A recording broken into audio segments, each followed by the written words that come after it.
Before I begin, I'm going to just take this piece of paper with my notes and put them down and just say that I am so ecstatically excited right now.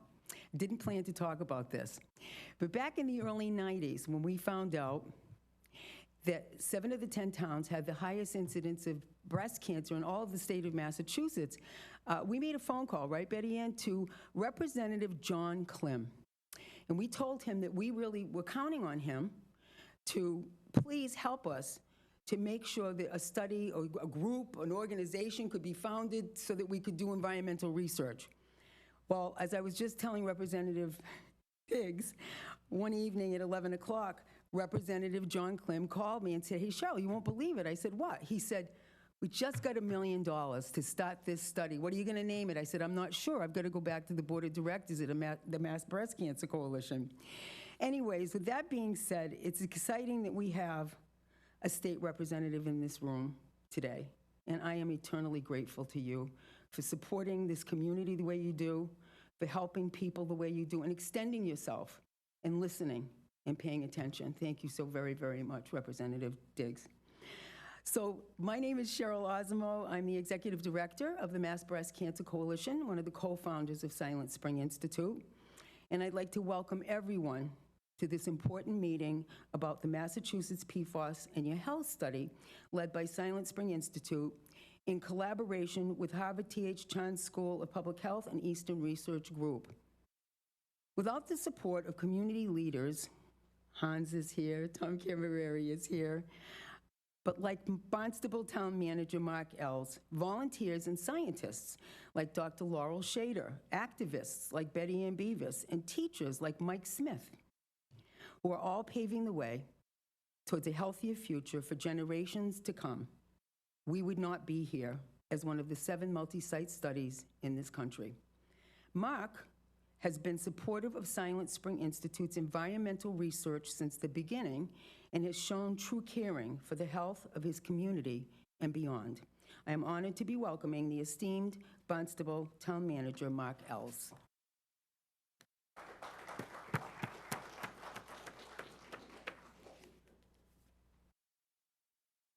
How are you? Well, good afternoon, I guess, at this point, and welcome. And I'm so excited to see our Barnstable High School students here with us today.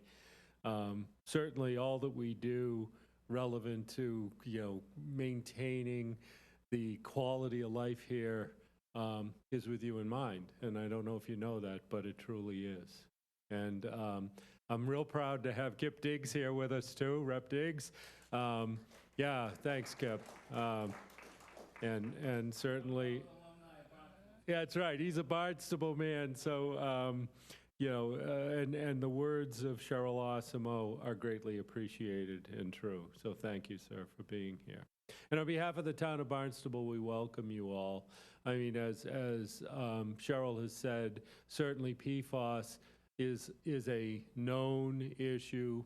I think we are in the forefront of living with that in our environment, managing it in our environment, and the good work of Silent Spring Institute and certainly Dr. Shader and her work, and this particular study that they're doing is significant. It is important. It is needed, and we ask all to participate in it.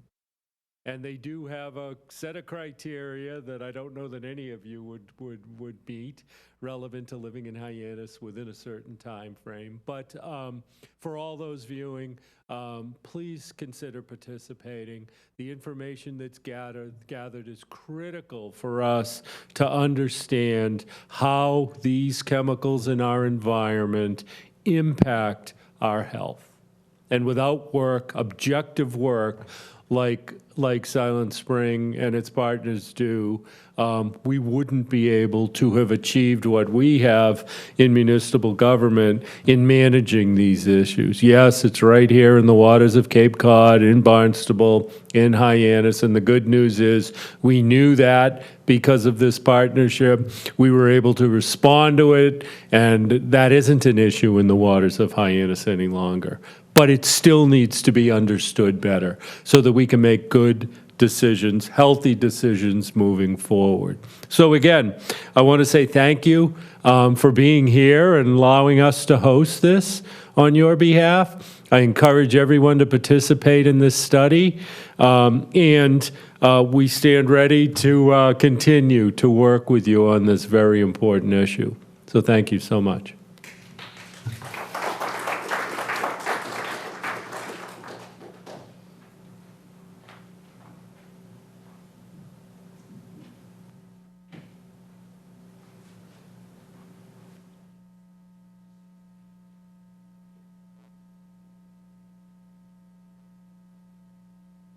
I don't think there's anyone in this room that doesn't know Dr. Laurel Shader, world-renowned scientist, and just a wonderful person. And I hope that the students in this room will pay close attention and understand that you could be doing this work someday.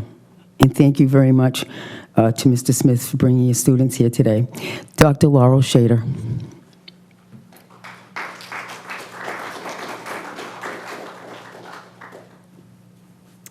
Okay, great. Thank you so much. It's really a pleasure to be here. Special thanks to Town Manager Mark Ells for being here today and for all of the support that the town of Barnstable has provided for this study and for all of Silent Spring Institute's work over the years that we've been partnering with the town. Thanks also to Cheryl Osimo, Betty Ann Beavis, and to everyone at Massachusetts Breast Cancer Coalition for being amazing partners in this work. And thank you, Mr. Smith, for bringing your class. As Mark said, this is why we're doing the work, is really for the next generation. So it's great to have all of you here, and I'd love to, find ways that we can work together more in the future too. And thank you, Representative Diggs, for being here as well, and we look forward to working with you and getting the word out in the community. So our goal here today is to talk about the Massachusetts PFAS in Your Health study. I'm going to explain why PFAS are a concern and explain what the goals of the study are, and then talk a little bit about what the specifics are of the study.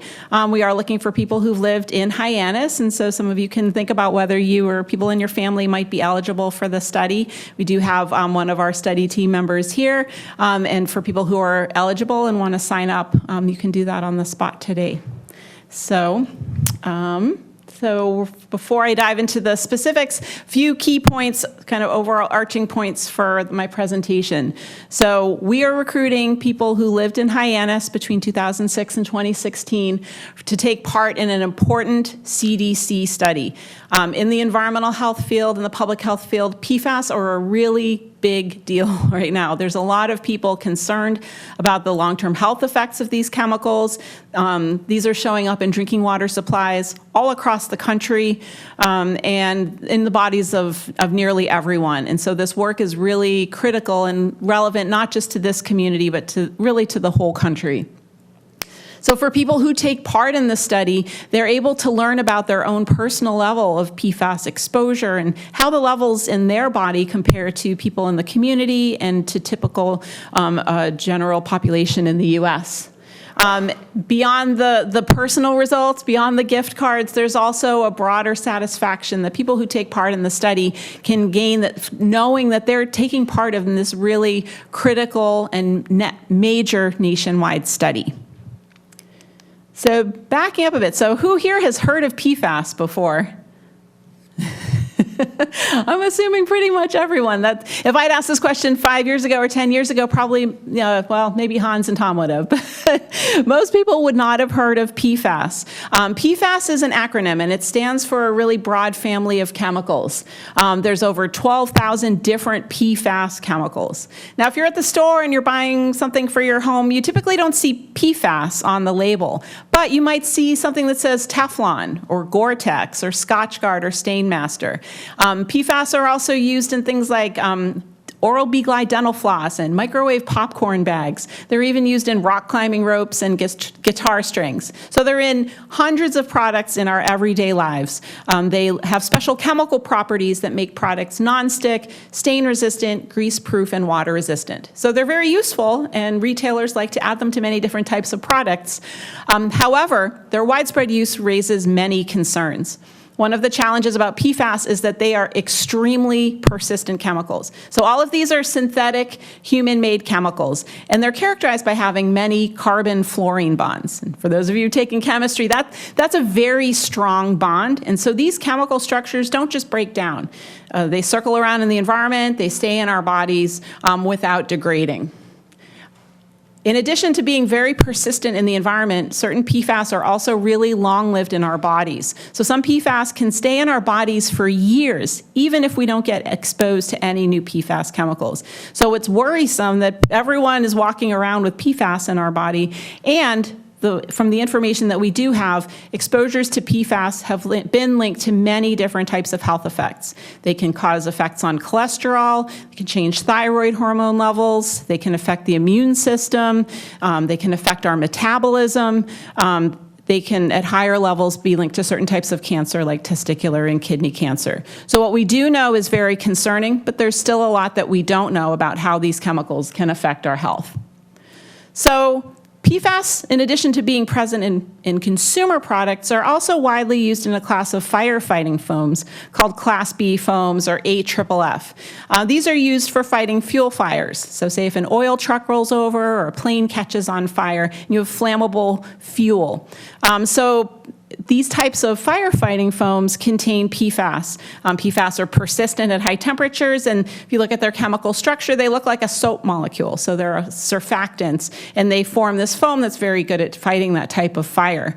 Unfortunately, after the fire's over, the chemicals can then enter the groundwater and persist for long periods of time. So there are many locations across the country, near airports, near military bases, and near other fire training academies where there's high levels of PFAS in the groundwater. And Hyannis is one of these areas. You may know that the Barnstable County Fire and Rescue Training Academy is located in Hyannis, and it's very close to some of the Hyannis public wells. So previously, the levels of PFAS in the Hyannis water system were higher than any other public water supply in Massachusetts, and in the top 1% of water supplies all across the country. The good news is that the town of Barnstable has really stepped up, and the Hyannis Water Superintendent is here, Hans Kaiser. He and his team have installed basically 20-ton Brita filters on every single well that serves the Hyannis water system. So the good news is that there are no longer detectable levels of PFAS entering the Hyannis water. So it's a really important point that we're talking about potential long-term effects from PFAS that used to be present in the Hyannis water. It's important to know that the water is now being treated. And I did also want to mention that Hyannis is not alone in addressing these challenges. A number of the other public water supplies on Cape Cod and in the town of Barnstable are also grappling with PFAS. So because of the gaps in our understanding of how PFAS can affect our health, the Centers for Disease Control and Prevention has launched what they're calling the Multi-Site PFAS Health Study. So their vision for this study is to fund research teams in different states who will work with local communities that have had PFAS contamination of water supplies. So Silent Spring Institute applied to be part of this study, and we were awarded one of the 7 projects within this broader multi-site study. So it's the Centers for Disease Control and Prevention and their partner agency, the Agency for Toxic Substances and Disease Registry. So part of the structure for our study is dictated by CDC because they want to make sure that there's a consistent protocol across all 7 sites so that at the end of the study, after we've collected all of our data, that we'll be able to combine the results because we'll know that they were collected in the same kind of way. So the broader goal for this multi-site study is to better understand how PFAS chemicals can affect our health. At what levels of exposure can they cause harm? What types of health effects can they cause? And what are the effects of different mixtures of PFAS? Again, PFAS is not one thing, it's many different chemicals. And the different communities have had different mixtures of PFAS in their water. So Silent Spring Institute, for those of you who aren't familiar with our work, we're a nonprofit independent research organization. We were founded in 1994 by Cheryl Osimo, who you heard from earlier, and other visionary activists at the Massachusetts Breast Cancer Coalition. They saw a need for research to better understand environmental factors of breast cancer, which they saw as vitally important to preventing breast cancer. So We've been conducting research on Cape Cod for almost 30 years. We've been looking to better understand the reasons for elevated breast cancer rates on the Cape. My own background is in environmental chemistry and engineering, so I study how pollutants move around in the environment, and so my work has focused a lot on unregulated drinking water contaminants. So we think of nitrate or lead or arsenic. These are contaminants that are regulated in drinking water, but we're also wanting to know more about contaminants that aren't regulated in drinking water. So we were actually the first to find PFAS in drinking water on Cape Cod back in 2009 and 2010, back before they had become such an important and prevalent topic. So our study is based here in Hyannis, and it's also based in the town of Ayer, which is west of Boston. Ayer is located next to the former Fort Devens military site. That's another place where the same types of firefighting foams were used, and so the water in Ayer also had the same type of contamination. They also have installed treatment on their water system, so same as Hyannis, we're looking to include people who used to live in Ayer during the time when the PFAS levels were higher. Our overall goal is to recruit 1,000 adults and 300 children combined across our two communities. So Hyannis is about twice the size of Ayer, so we had planned that about 2/3 of our study population would come from here in Hyannis. So around 700 adults and 200 children and adolescents as our target. So we began enrolling participants late fall of 2021. So we've been recruiting people here for nearly a year, and we're just launching our data collection in Ayer. So Silent Spring Institute is partnering with other researchers from the Harvard School of Public Health and from Eastern Research Group, and we're also working very closely with Cheryl and Betty Ann and others at Massachusetts Breast Cancer Coalition as our community partner here in Hyannis. Okay, so now getting a little bit more into the specifics of the study. Who's actually eligible to take part in the study? So we're looking for adults who lived in Hyannis anytime between May 2006 and July of 2016. After July of 2016, that's when the water system took steps to make sure that the water was staying below an EPA guideline that had been put into place in 2016. Children and adolescents, ages 4 to 17, are also eligible if they lived in Hyannis during that same period of time, and you might be doing the math and wondering how a 4-year-old could be eligible. Children can also be eligible if their mothers worked in Hyannis during that period of time prior to the child's birth. Unfortunately, we do know that PFAS can be passed along during pregnancy and breastfeeding. So because we're looking for people who lived here, again, between 2006 and 2016, you don't have to live in Hyannis now to be considered eligible. And if there are multiple people in your household who all meet our criteria, you can all take part in the study.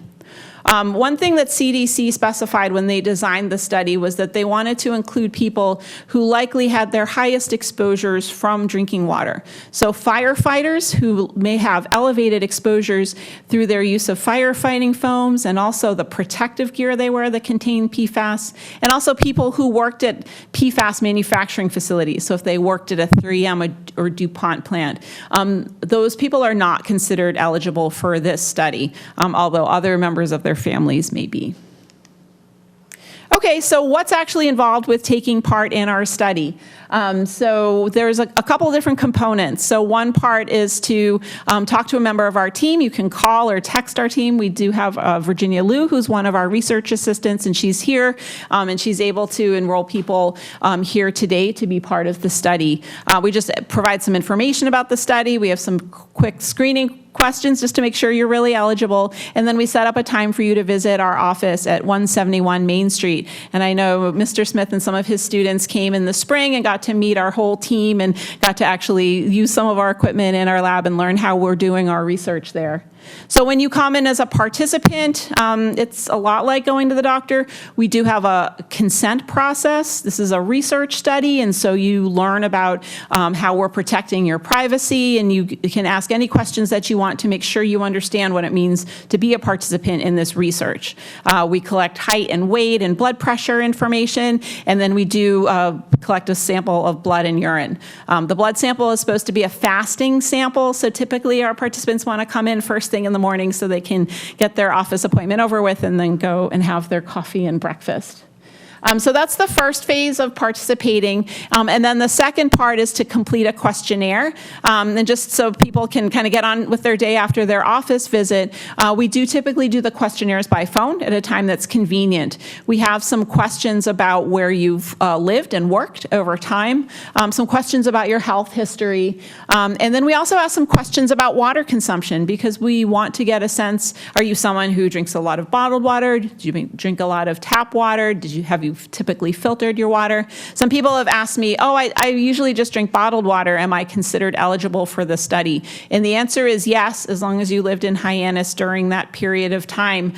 We want to be able to compare people who maybe had higher exposures from the water versus those who had lower exposures. So you can still be eligible even if you feel like you didn't drink that much water during that time. And then for children and adolescents ages 5 to 17, we ask them to come back to our office for a second visit for what's called neurobehavioral tests. So these are vocabulary exercises, there's some drawing, there's some puzzles, basically designed to assess learning and memory. There's not a lot of information out there to know how PFAS can affect brain development and learning and memory, so this study will be important for answering that type of question.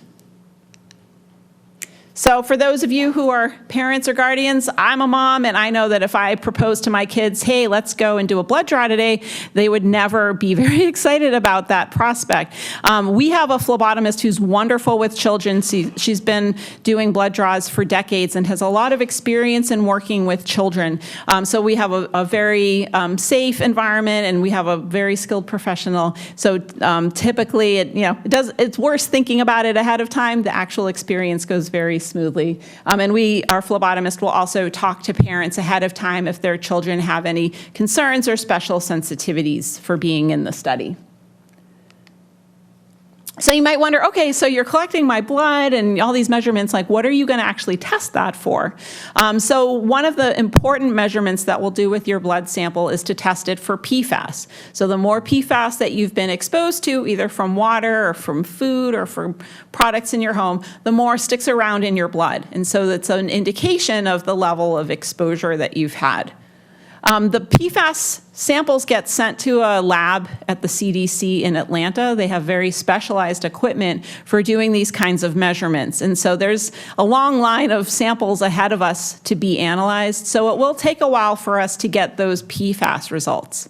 In the meantime, we'll be able to also collect information about things like blood sugar, cholesterol, thyroid hormone levels, antibody levels, blood counts, the kinds of things that you often get measured when you go to the doctor for routine health screenings. Those just go to a local lab, and so we can provide those results typically within a month. So that's something that people appreciate having, so that if they see anything that's out of the ordinary, they can talk about it with their doctor. And then for our site here in Massachusetts, we have some additional research questions that we've added on. We know that there are many different PFAS chemicals out there, and the PFAS blood tests that are being conducted by the CDC are looking for about 12 specific chemicals. So there are some newer tests that we also would like to apply to some of the samples to get a better sense of, are there PFAS in people's blood samples that we're missing? We also plan to measure COVID antibody levels in some of our participants as well. One of the types of health effects that's been most closely linked to PFAS exposure is decreased antibody response to routine vaccinations. Particularly, this has been observed in children and for typical shots that people get in childhood for things like diphtheria and tetanus. Now, I never would have expected when we started this research that the topic of antibodies and vaccinations would be so much on everybody's minds. This is obviously COVID is new, so we don't have any research results yet to indicate whether higher PFAS exposures are linked to lower antibody levels in response to COVID vaccinations, but we hope to be able to answer that question through this work.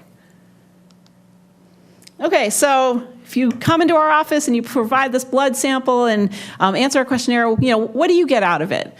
Certainly, I would think that being part of this major nationwide study would provide a sense of satisfaction to be contributing to research.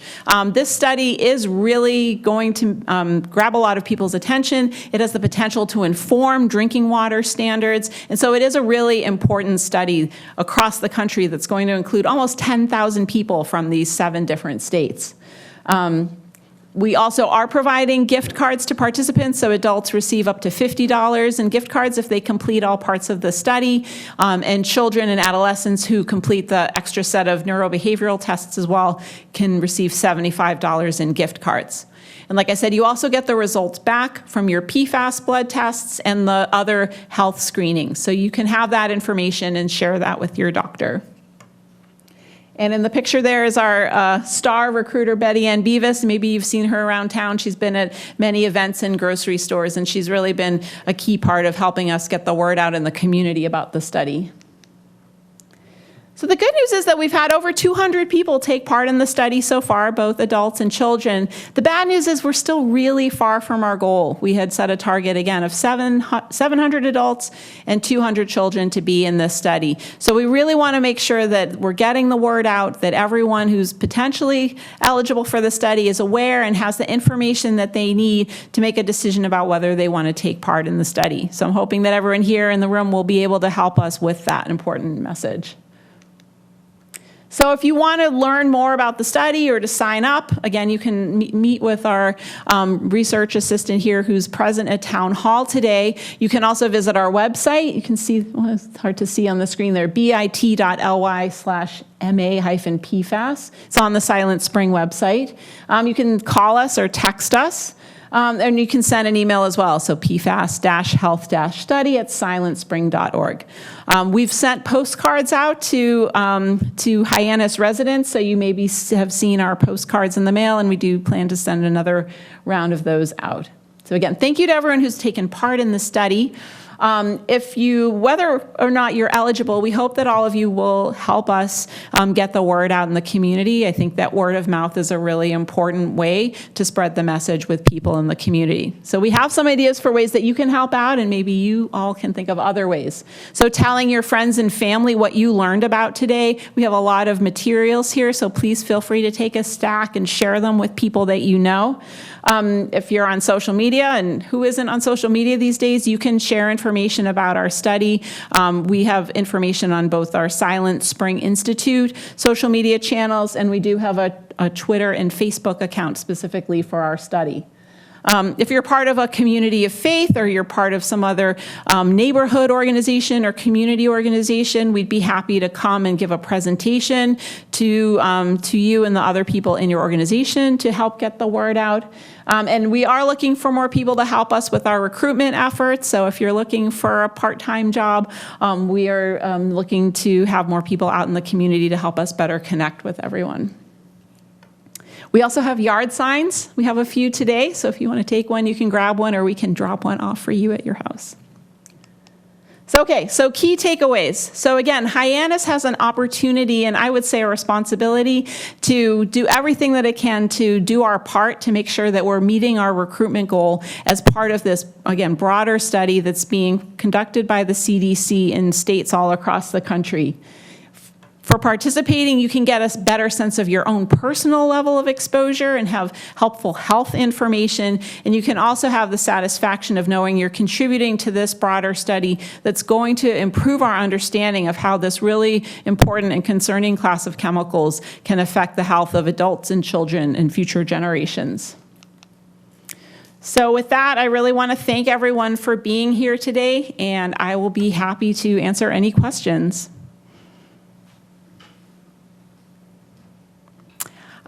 We have a microphone, so let me just go grab the microphone.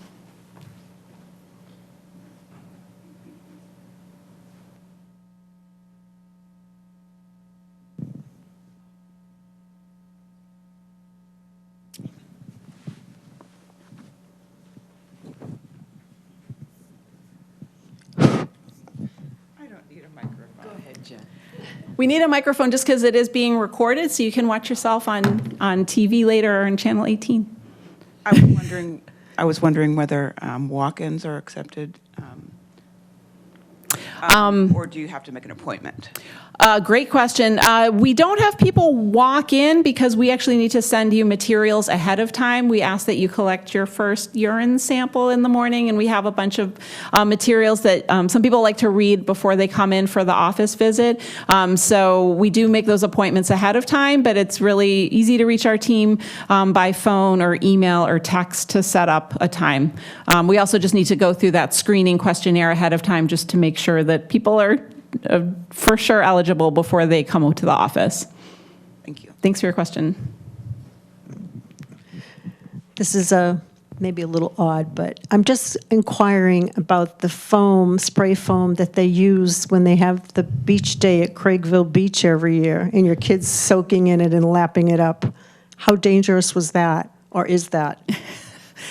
I'm not sure I'm the expert on what type of foam was used at Craigville Beach. There's many different types of firefighting foam, and the most common type of foam is not the one that contains PFAS, but we have heard historically that that type of AFFF foam was used at community events at the Fire Training Academy in the past. My guess is that nowadays that's not the type of foam that they're using. It's also more expensive than the regular foam, so probably not PFAS, but it's not something I would put my kids running into because it probably has other things in it.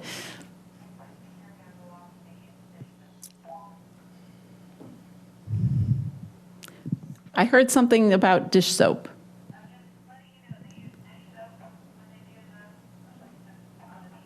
On the beaches, dish soap. Thank you, person on the walkie-talkie. How do you guys conduct most of your outreach to get people signed up for the survey? Yeah, that's a great question. We've thrown everything at this study. As I mentioned, we sent out postcards to every residence in Hyannis. We have had information tables at community events such as Unity Day at the airport, Great Day at the Gateway event, many different types of events. Hyannis Open Streets will be at the holiday stroll. We also have been having informational tables in front of grocery stores. And we're looking for other ways. We wish that we could be present in person at school events. We haven't yet had permission for that yet.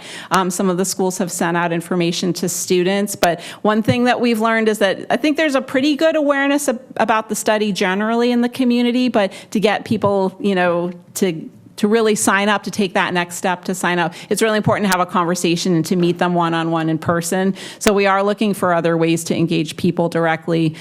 We've also been doing social media. We've been having events like this as well. Obviously with COVID, it's been a little bit tricky. We haven't been doing as much in-person work as we might have been pre-COVID times. But we'd also love to, work with your class and to find ways to engage directly with schools as well. So you guys do more like one-on-one outreach instead of like group outreach? We've also done presentations for groups as well. So we really have tried to cover all our bases in terms of different types of engagement. But if you have any suggestions, I'd love to know what would. Thinking, because why don't you guys just come to the high school if you're looking for kids? That's a really good question, and if we had permission to, we would. Yeah, so I understand. Okay, I got it. Thank you. Okay, this is a very basic question, but what kind of gift cards do you give out for your incentive program? I'm serious. Do you give out Visa gift cards or Home Depot? What's being given out? Very good question. Target, Amazon, and Stop and Shop. Perfect. And the holidays are coming up. Oh, that's a good incentive. Please feel free to invite us to one of your games. Sport events, sporting, bake sales. We'll be there. Yeah.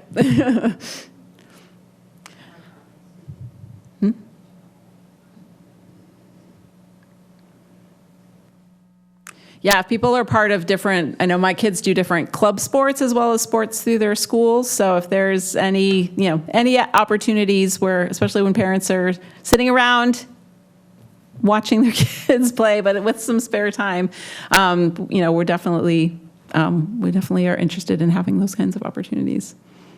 So in terms of like permission, have you not had permission to come into the school and present, or just not come to the school at all, like during any school events? Yeah, I mean, we had some of the students from your class come to our clinic back in the spring. We haven't had the opportunity to be in person at the school. Okay, I understand. We You want to tried. add on to that, Cheryl? We tried. Didn't succeed. Thank you for the good questions. Do you have anything to say? No, I was going to say, can he help us with that?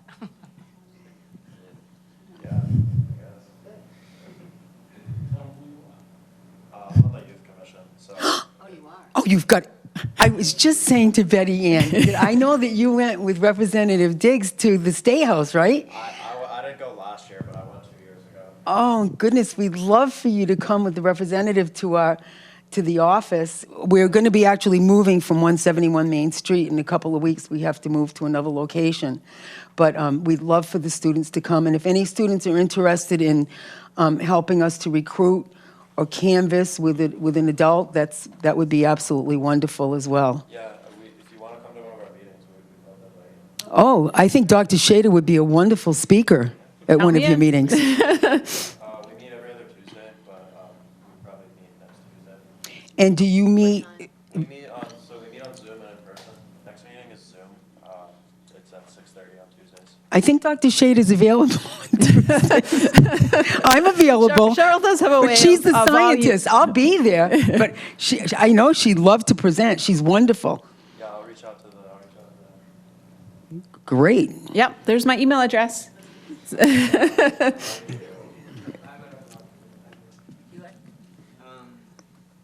drama clubs, our opening night is tomorrow and Thursday, and Thursday, Friday, and Saturday we have a bunch of shows, so you could possibly get permission to come to that. And what is it?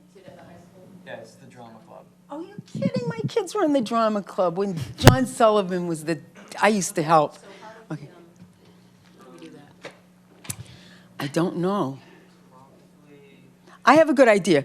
If you have ideas to share, why don't you come to this table before you leave, if that's okay with your teacher, and give us your name and your number, and we'll give you our name and our number. You can email us and share any ideas you have. But of course, you have to go through your teacher for permission, or your supervisor, your guidance counselor, because that's just the way it works, right? But your ideas are really appreciated. Yes, thank you very much.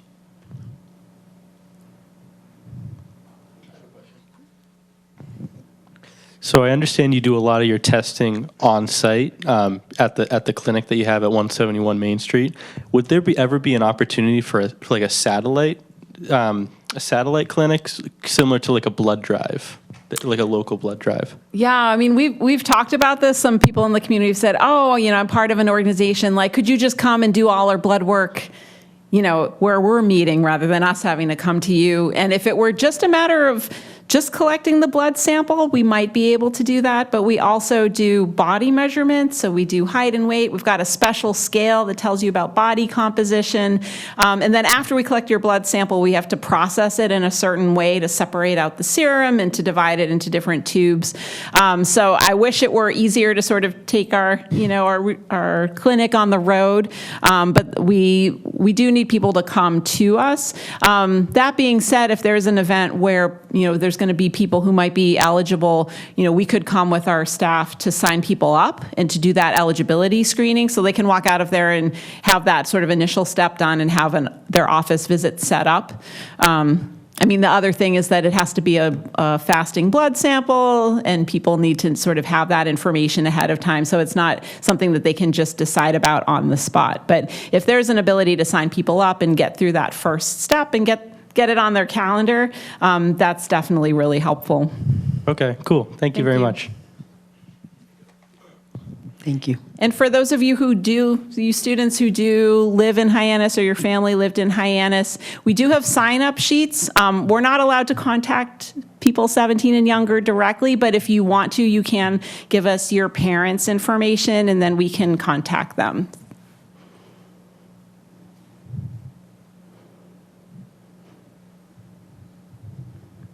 Really great questions.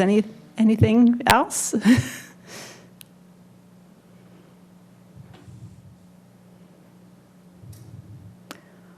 All right, well, we'll be here, so I think we can maybe wrap up the formal part here, unless anyone else has any questions, and we'll be around if you want to ask any other questions or help us brainstorm other ways to reach out to your classmates and to other people in the community. So thanks again to the town of Barnstable for hosting us today, and yeah, look forward to seeing you all again soon. Thank you.